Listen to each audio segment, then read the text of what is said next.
Well, joining me now to discuss the task ahead of the new defense minister, well, we still refer to him as minister designate, and what is expected of him, have Aliyu Gebi, his intelligence and security and governance expert, joining us tonight on Newsnight. Well, we heard, thank you very much for joining us. We heard from the Senate floor there that it is a case of a square peg in a square hole. Very quickly, let me get your thoughts on the nomination and, of course, confirmation of the former CDS, CG Musa, 1 month, barely a month after he was removed as, Chief of Defense Staff.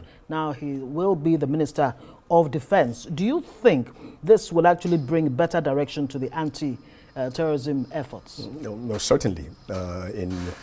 In many perspectives, from the coordination perspective, again, you have to look at General CG Musa not as an individual, but as a compendium of track record. Right. Don't forget, he was theater commander in the Northeast. From there, he became the infantry corps commander in Gebi before he became CDS, left service, and then now he's minister.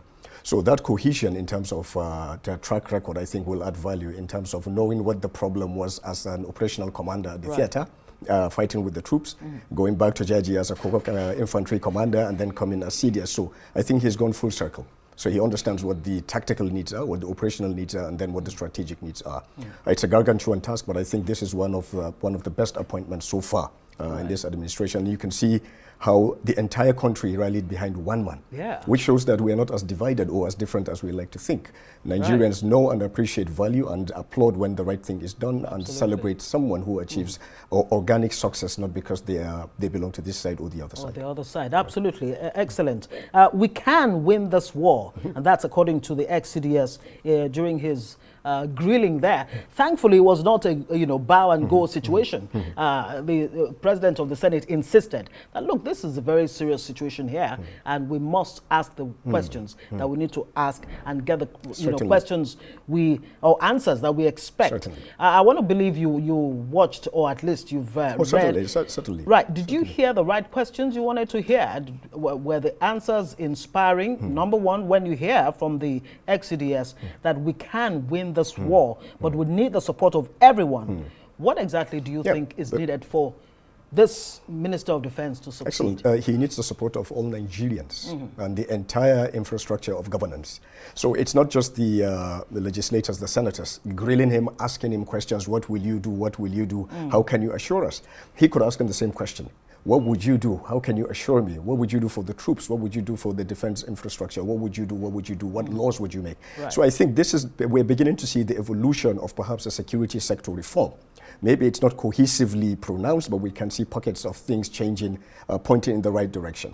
Certainly, there were some questions that I would have loved to hear them ask, and I'm sure General CG Musa, retired, would have been very disappointed if they had just asked him to take a bow and go, because this is someone. Don't forget, while he was CDS, I think he visited Benue no less than 6 times. Plateau State no less than 4 times. So he was on his feet going around ensuring that troop morale is high and ensuring that the right things are done and engaging the governors. Also revamping strategies that are beginning to become a bit too antiquated. So this is someone who thinks fast on his feet and who has a very fast mind and who understands more than anyone else perhaps what the soldier in the trench is going through. So we can do everything, but if the soldier in the trench is not taken care of, if the fighting troops don't have their what they welfare. require, correct, Equipment, welfare, the welfare of their families. The issue of overstretched deployments. Yeah, absolutely correct. These are questions that perhaps the senators, as representatives of everyone in Nigeria, should have asked, and I'm sure General CG Musa, retired, could have answered in a very succinct manner. I'll give you one example. One thing that we used to discuss with him, right from the theater, was he was very concerned about accommodation, housing for soldiers. And he would say, if today we win all the wars and we close down all the theaters, where will the soldiers go?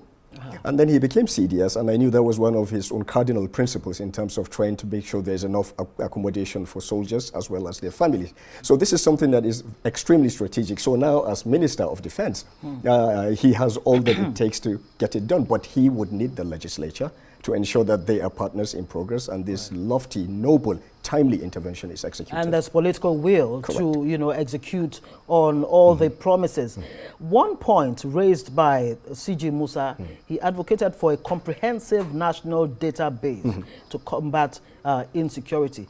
How important, how fundamental is this in the war against terrorism and the rest of it? First and foremost, you have to understand within the thinking of General Gebi Musa, the designate Minister of Defense, yes. He's always thought of a comprehensive civilian protection plan, C2P2. So within the C2P2, of course, you need to rely on data. It is data that will point to the trends. It is data that will point to what types of solutions are required in what types of clusters of problems. It is data that would analyze why we're having certain types of problems. For example, and who the criminals are, and who the criminals are, and right. who the enablers are, and who a foreigner is, who an illegal alien is. Don't forget, up till now, apart from the efforts of the foreign minister and General Gebi Musa, as CD has retired, trying to bridge the gap between Nigeria and Niger. We cannot solve our security problems without addressing the problems we have with Niger. Nay, we cannot even do that anymore now because as far as I'm concerned, with the creation of the AES, Nigeria now has a border with Mali. Yeah. If you look at Benin Republic, our southwestern flank, also there's an upsurge in activity. So Nigeria has a lot of problems that, again... That's the body of Sahel states, correct. But we need to have the data to understand what type of problem is coming, what type of problem is already here, what are the enablers, what are the short-term, mid-term, and long-term strategies that can be deployed.